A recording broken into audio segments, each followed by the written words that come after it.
Bahkan kemarin kamu sendiri yang bilang kepengen makan sup iga buatan aku, Mas. Dicoba dulu sedikit. Ini dagingnya empuk banget kok, bumbunya juga pas. Gimana aku mau coba kalau pas mau makan malah disuguhi muka kamu yang kuyup begitu. Itu minyak jidat kamu udah bisa dipakai buat ngegoreng kerupuk seember, tahu nggak? Bikin selera makan aku mendadak lenyap ke bumi. Mas, kok kamu tega banget sih ngomong kayak gitu?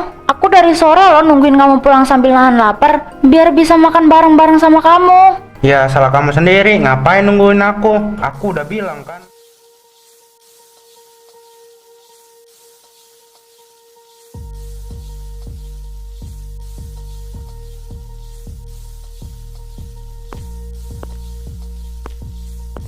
Pagi Mas, ini sarapannya bentar lagi siap. Sekalian bekal buat di kantor juga udah aku masukin ke kotak bekal yang biru ya. Duh, Sa, kamu pagi-pagi udah bikin polusi aja sih. Ini bau bawangnya langsung nempel ke kemeja aku, tahu nggak? Padahal aku pakai parfum mahal. Ya maaf Mas, kan kamu sendiri yang minta dibuatin tongseng ayam buat bekal. Kalau nggak ditumis bumbunya sekarang, nanti kamu malah telat berangkatnya. Alasan aja, kamu tuh sekali-sekali ngaca deh, Sa. Lama-lama selera makan aku hilang kalau tiap pagi pemandangannya kayak begini. Ya aku kan begini juga demi ngurusin semua keperluan kamu Mas. Dari jam 4 subuh aku udah nggak tidur, biar kamu bisa makan enak. Ya itu kan emang tugas kamu sebagai istri, nggak usah lebay deh pakai merasa paling berkorban segala. Lagian istri orang lain di kantor pada glowing, lah aku malah dapat yang modelan begini. Ya udah Mas, berangkat dulu, nanti telat. Soal penampilan nanti kalau ada uang lebih aku coba berawatan. Halah, mau dirawat kayak gimana juga kalau dasarnya udah kusam ya tetap kusam. Dah, aku berangkat. Jangan lupa siang nanti anterin pesanan kue ke depan. Awas kalau rumah berantakan.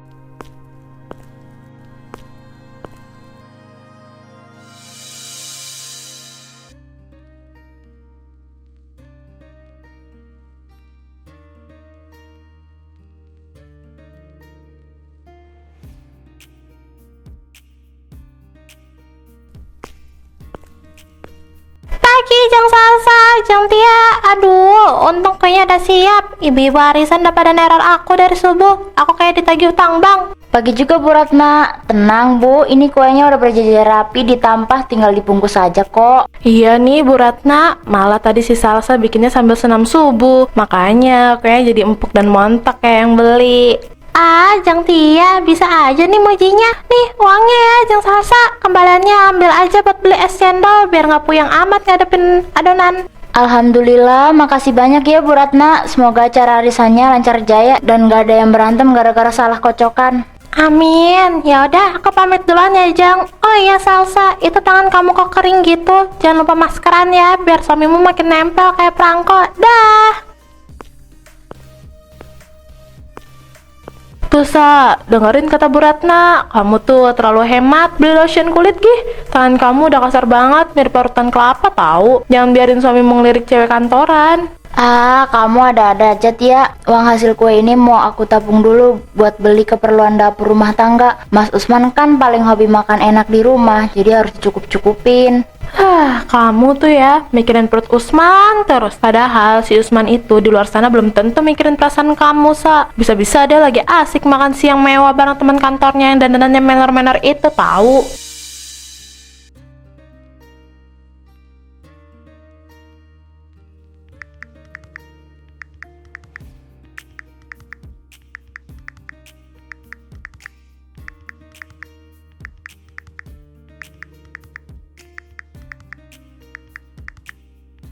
Gila ya, siang ini panasnya bikin emosi, tapi untung pemandangan di depan kita adem. Tuh lihat si Rania, jam sini aja masih wangi semerbak kayak toko bunga berjalan. Mas Dika bisa aja deh. Perempuan tuh emang modalnya harus gede Mas, biar kelihatan estetik dan gak bikin malu kalau diajak jalan ke mall. Ya nggak Mas Usman? Bener kamu Ran, asli. Aku tuh kadang iri kalau lihat cowok-cowok kantor yang istrinya pinter dandan, yang si kita sebagai suami langsung naik drastis. Wah, emangnya si Salsa di rumah nggak pernah dandan apa man? Perasaan dulu pas awal nikah dia manis-manis aja tuh. Manis dari mana? Sekarang tuh bentuknya udah kayak reman rengginang man. Tiap malam kerjanya cuma pakai daster bolong, rambut dicepol pakai jepitan sayur, bau bawang pula. Mau nyentuh aja aku udah kehilangan selera duluan. Aduh Mas Usman, kasihan banget sih. Harusnya ditegesin dong Mas, suruh ke salon atau apa gitu. Masa dibiarin kusum kayak keset welcome gitu? Udah capek aku ngomongnya Ran, gak mempan. Makanya lihat aja nanti malam aku sengaja mau bikin shock terapi biar dia sadar diri. Shock terapi gimana mas kamu man? Jangan aneh-aneh deh, ngeri aku dengernya. Rahasia dong, pokoknya nanti malam aku mau pulang bawa kejutan yang bikin dia sadar kalau posisinya di rumah itu udah gak ada bedanya sama pembantu.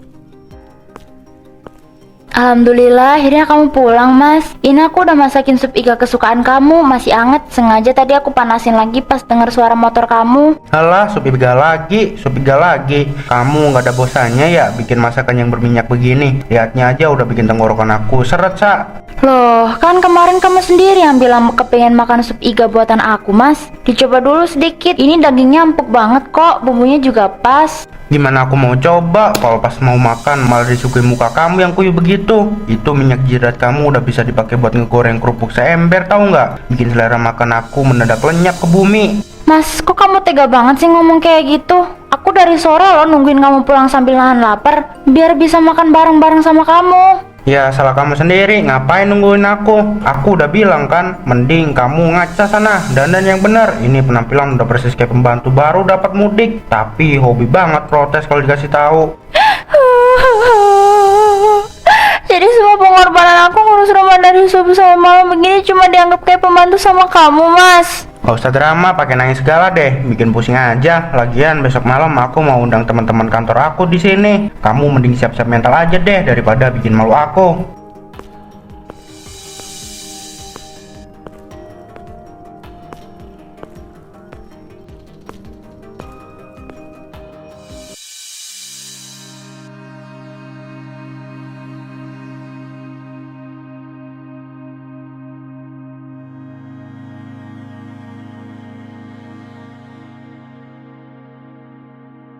Ini ya Pak Ganjar, ini dia ibu-ibu komplek kita yang udah gak sabar pengen nyuri ilmu catering sukses sampean. Semuanya udah siap tempur pakai sutil masing-masing. Haha, waduh luar biasa antusiasmenya Pak Bambang. Sore ini kita demo masak menu andalan catering yang gampang dipraktekkan tapi rasanya bintang 5. Sa, jangan bengong terus, rugi nanti. Tuh, lihat Pak Ganjar ganteng dan pinter masak lagi, nggak kayak suamimu yang cuma pinter menghina kamu. Tia jangan gitu, aku tuh cuma minder aja. Lihat tuh ibu-ibu yang lain dananya keren, aku cuma model celemek doang. Permisi Bu, boleh saya lihat sebentar? Ini potongan bawang bombay sama cabenya rapi banget ya. Ketebalannya pas buat tekstur tumisan yang garing. Terima kasih banyak ya Pak Ganjar. Saya cuma terbiasa motong aja kok di rumah kalau subuh-subuh buat bakal suami. Ini bukan sekedar cepet Bu, tapi ini teknik yang lahir dari keuletan dan jam terbang yang tinggi. Hebat, bakat masak seperti ini jarang loh dipunyai orang awam secara alami. Tuh, bener kan kata Pak Ganjar? Sahabat saya ini emang juaranya kalau soal rasa, Pak. Cuma sayang aja, di rumah bakatnya malah sering dianggap sebelah mata. Oh iya, kalau begitu bakat ini nggak boleh disia-siakan Bu Salsa.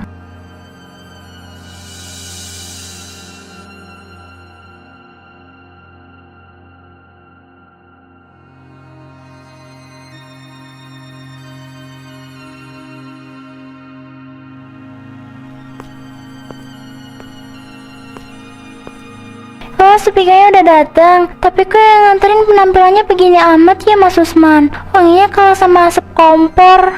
Iya man, rasa makanannya sih kayak bintang 5. Tapi kok pelayan rumah kamu penampilannya minus bintang begini, kusut kayak belum disetrika setahun. Hah, kalian ini, kenalin semuanya. Ini pembantu rumah tangga yang baru aku kontrak buat beresin rumah. Maklum, kalau nggak dikasih kerjaan, dia nggak bakal dapat duit jajan. Mas, kamu kok tega banget sih ngomong kayak gitu di depan teman-teman kamu? Aku ini istri kamu, Mas, bukan pembantu. Halusinasi kamu ketinggian, Sa. Mana ada istri orang kantoran dasteran bolong begini. Dah sana balik ke dapur, jangan bikin aku malu di sini. Nah, mending dengerin kata bos kamu deh. Muka berminyak begitu jangan dipajang di ruang tamu, merusak estetika ruangan tahu. Cukup Bos, aku gak nyangka ya kelakuan kamu sejahat ini. Malam ini juga aku keluar dari rumah ini, cari aja pembantu baru yang sesuai sama gengsi kamu.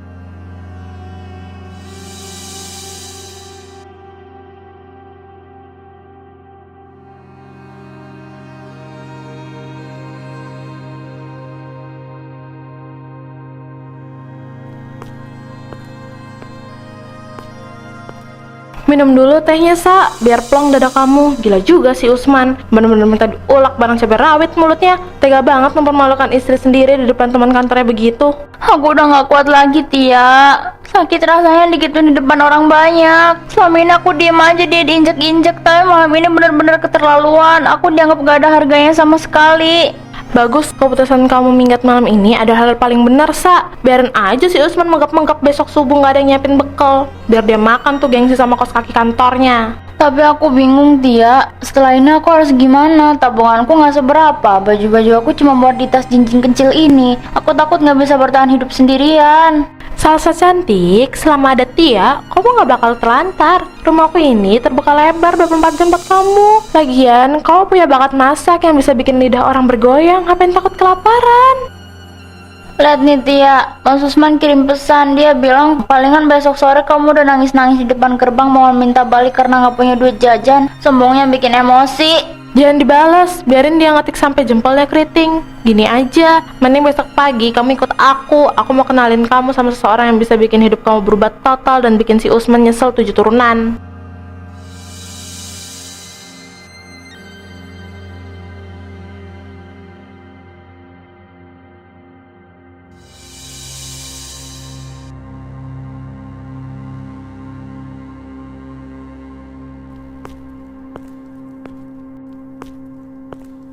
Selamat pagi Bu Salsa, selamat datang di dapur catering kami. Jangan tegang begitu dong, mukanya biasa aja. Kita di sini mau masak besar, bukan mau ujian masuk tentara kok. Pagi Pak Ganjar. Iya Pak, maaf banget ya, saya cuma agak kaget aja lihat ukuran panci sama kompornya segede ini. Beda banget sama kompor di rumah. Bu Salsa, perkenalkan saya Junaidi yang memegang kendali rasa di dapur ini.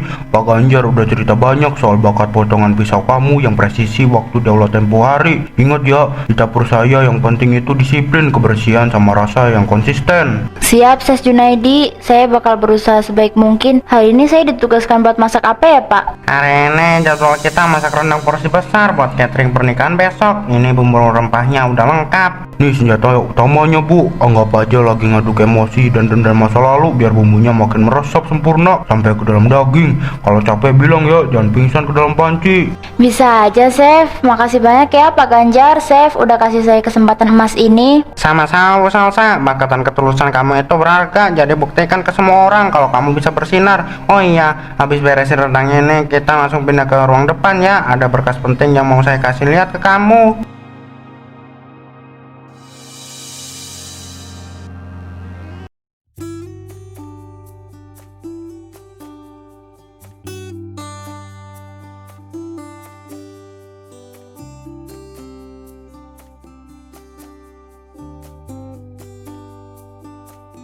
Nah, diam bentar ya Mbak Salsa, sedikit sentuhan lipstick ini lagi biar makin cetar. Aduh, asli Mbak Salsa kalau udah didandanin begini malah mirip artis ibu kota tahu, bukan kayak koki dapur lagi.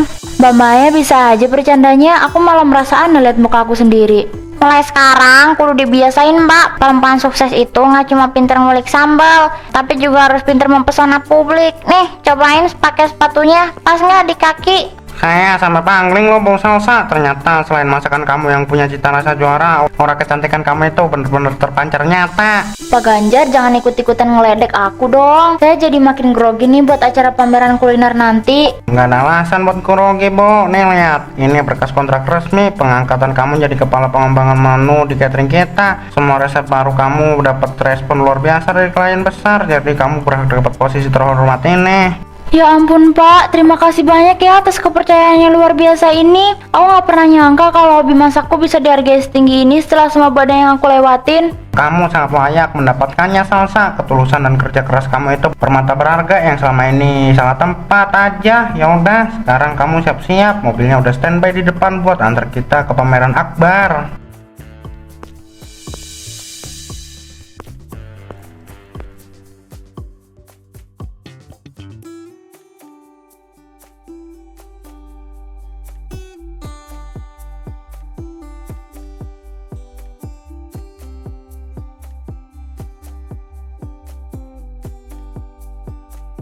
Dan piala penghargaan Mas untuk kategori inovator menu terbaik tahun ini jatuh kepada Ibu Salsa dari Catering Ganjar Berkah. Selamat atas dedikasi dan resep kulinernya yang luar biasa. Tuh, dengar Salsa, kamu pemenangnya. Ayo maju lagi, piala Mas itu benar-benar hak kamu yang udah berjuang dari bawah.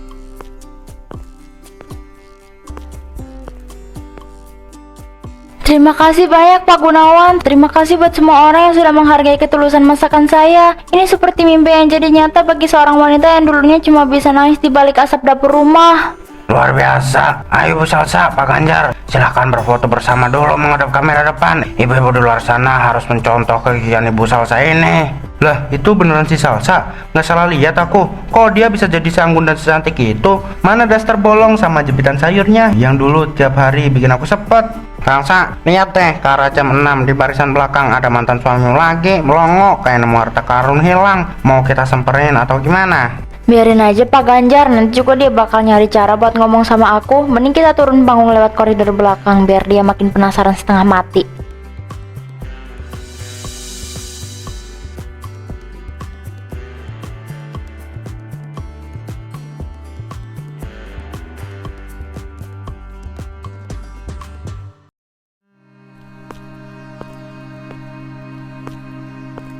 Salsa, tunggu Sa, tolong dengerin aku bentar aja. Aku bener-bener gak nyangka kalau cewek hebat di atas panggung tadi itu kamu. Kamu pangling banget, cantik banget malam ini Sa. Maaf ya Usman, tolong jangan sembarangan pegang-pegang. Kita udah gak ada hubungan apa-apa lagi semenjak malam kamu ngusir aku dari rumah. Sa, aku hilaf, asli, aku ngaku salah udah ngomong kasar waktu itu. Rumah kita hancur, berantakan sejak kamu pergi. Nggak ada yang masakin sepiga lagi. Cucian numpuk segunung. Kamu pulang ya, nanti aku beliin daster sutra deh. Kemeja kantor aku juga boleh kamu pakai biar kamu nggak kusam lagi. Hahaha, bagus ya lawakanmu malam-malam begini Usman. Kemarin kemana aja pas sahabatku ini bawa asap dapur? Kau sebut pembantu kan? Sekarang pas dia udah bawa piala emas begini, kau merangkak minta dia balik jadi tukang gosok baju kamu. Mimpi kamu ketinggian. Ya, diem ya, ini urusan rumah tangga aku. Permisi Mas Usman, tolong jaga sopan santun kamu di sini. Wanita hebat di depan kamu ini sekarang bukan lagi sosok yang bisa kamu remehkan. Kamu, siapa ikut-ikutan? Salsa itu masih istri sah aku. Secara hukum ya, jangan coba-coba bawa dia kabur dari aku.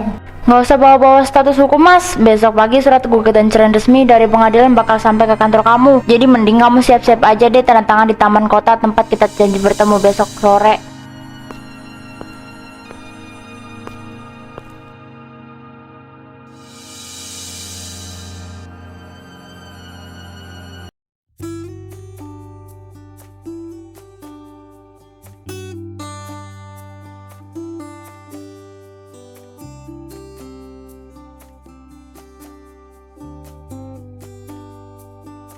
Plong banget kan rasanya Sa. Akhirnya surat sakti itu keluar juga dari pengadilan. Sekarang kamu resmi jadi janda kembang paling sukses dan paling diincar kecamatan tahu. Alhamdulillah Tia, rasanya kayak semua beban berat di pundak aku mendadak menguap ke langit. Aku bersyukur banget bisa lepas dari hubungan yang bikin aku lupa caranya menghargai diri sendiri. Tuh, lihat deh, pangeran berkuda putih kamu udah datang bawa senyuman mautnya. Kayaknya aku harus tahu diri nih buat mundur teratur sebelum jadi obat nyamuk di sini. Selamat sore Bu Salsa, Jeng Tia. Wah, suasananya lagi asik banget nih. Boleh saya ikut gabung duduk di sini? Sore Pak Ganjar, boleh banget Pak, silahkan duduk. Ini si Tia baru aja mau pamit pulang, katanya takut dicariin jemuran di rumah. Iya nih Pak Ganjar, saya pamit duluan ya. Mengasih ruang buat masa depan baru kalian. Dah Salsa. Yang Tia, bisa aja bertandanya. Oh iya Salsa, setelah semua proses hukum ini selesai, aku mau nanya sesuatu sama kamu. Tapi kali ini bukan soal urusan menu catering kita di dapur. Nanya soal apa Pak? Kok tumben mukanya mendadak serius banget begitu? Bikin aku ikutan tegang nih. Panggilan Panya boleh ganti nggak? Mulai hari ini aku pengen jadi pria yang nggak cuma menghargai ketulusan dan bakat memasak kamu, tapi juga pria yang bakal selalu jagain kecantikan lahir batin kamu seumur hidupku. Kamu mau kan melangkah bareng aku ke masa depan yang baru? Iya, aku mau. Makasih banyak ya Mas, sudah selalu ada dan menghargai semua pengorbanan aku selama ini. Yuk kita jalani lembaran baru ini bareng-bareng ke depan.